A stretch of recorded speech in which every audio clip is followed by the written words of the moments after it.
Irmãos, a graça e a paz do Senhor Jesus. Estamos aqui mais uma semana para mais um devocional. E hoje para mim é um dia muito importante para mim e para minha esposa, porque hoje nós comemoramos 30 anos da graça e da bondade do Senhor Jesus sobre as nossas vidas. Na verdade, há 30 anos atrás eu estava com uma vida destruída, um jovem de 24 anos, pensando em suicídio por várias vezes, um relacionamento já de namoro com a minha esposa hoje conturbado, vários trabalhos de macumbaria, família sendo destruída, e pela graça de Deus, no dia 16 de janeiro de 1988, o Senhor Jesus, Ele me alcançou, usando alguém para pregar o Evangelho para mim. Até então, em 24 anos de vida, eu nunca tinha ouvido a palavra de Deus, e naquele dia, uma palavra que marcou muito meu coração, entre muitas coisas que eu ouvi, foi a palavra de Deus em Atos dos Apóstolos, capítulo 4, verso 12, diz assim: "E não há salvação em nenhum outro, porque abaixo do céu não existe nenhum outro nome dado entre os homens pelo qual importa que sejamos salvos." Sabe, eu vim de uma família religiosa, nós tínhamos as nossas práticas toda semana, e nós tínhamos os nossos compromissos religiosos, mas na verdade eu não conhecia Jesus Cristo por relacionamento, conhecia pela religião. E o dia então que eu ouvi a palavra de Deus, entre muitas coisas que foram ministradas a mim, esse versículo mexeu muito comigo. Eu cria em muitas coisas, e a palavra de Deus, quando diz que não havia salvação em nenhum outro nome dado na terra entre os homens pelo qual nós fôssemos salvos, somente em Jesus Cristo, eu comecei a avaliar a minha vida. Ouvi dizer que Jesus Cristo era o caminho, a verdade e a vida, e ninguém ia chegar a Deus se não fosse através dele. Naquele dia eu não consegui, não tive como, pela graça de Deus, resistir ao chamado de Deus. Entreguei a minha vida para Jesus, fiz uma oração de entrega convidando Ele para ser o Senhor e Salvador da minha vida. E eu me lembro que no dia que eu fiz isso, eu peguei a Bíblia daquela pessoa que estava me evangelizando e disse para ela o seguinte: se tudo que você me disse aqui hoje é verdade, a partir de hoje eu quero viver o que está escrito nesta palavra. Fazem hoje 30 anos, dia 16 de janeiro de 2018, 30 anos de fé. Eu quero dizer para você que Deus, Ele tem me sustentado a cada dia, a cada ano, e a bondade do Senhor tem sido renovada sobre a minha vida. Pela graça dEle, aprove a Ele me escolher um dia, e depois nesse processo, eu venho de uma família de empresários. Uma palavra que marcou muito meu coração foi Mateus capítulo 6, do verso 19 até o verso 21, onde diz que eu não deveria juntar tesouros aqui na terra, onde a traça e a ferrugem corrói, o ladrão rouba, escava e rouba, e que eu deveria juntar tesouros no céu. Isso mexeu muito comigo, porque eu, apesar de vir de uma família de empresários, eu entendi que havia um tesouro a ser juntado no céu, onde um dia então eu seria avaliado por todas as obras que eu fiz aqui na terra, as obras boas, as ruins, aonde eu serei então recompensado por aquilo que eu fiz para Deus. E eu comecei então a focar a minha vida, e nesse processo eu encontrei então um chamado de Deus para a minha vida.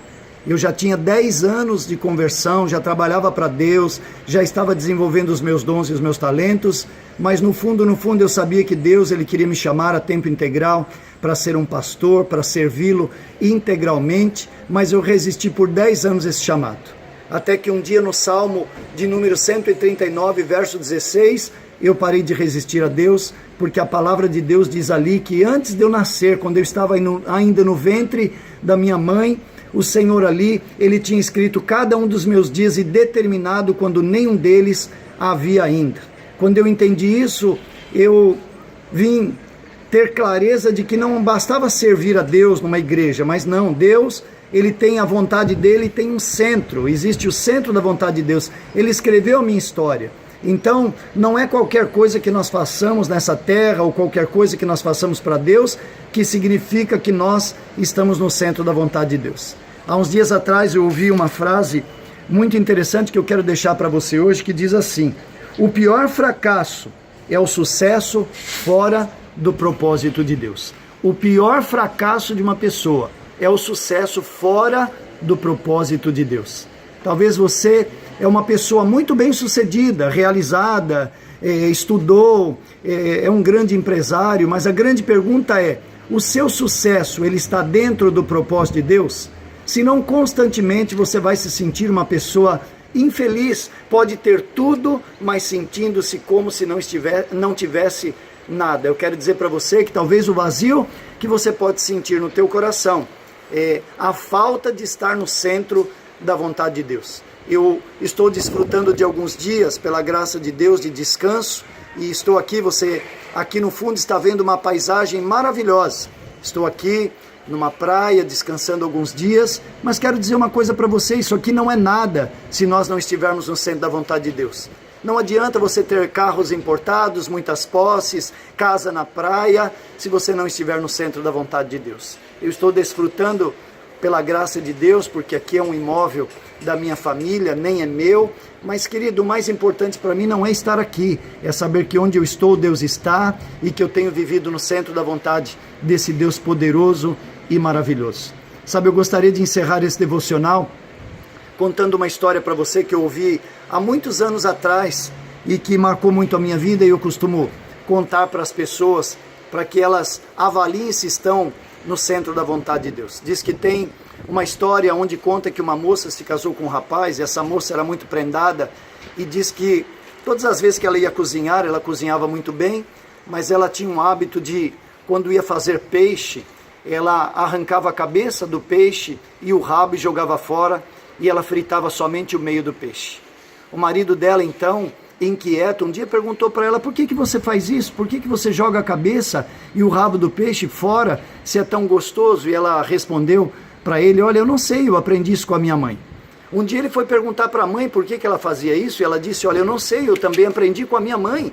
E um dia ele foi perguntar para a avó da sua esposa: por que ela fritava o peixe assim?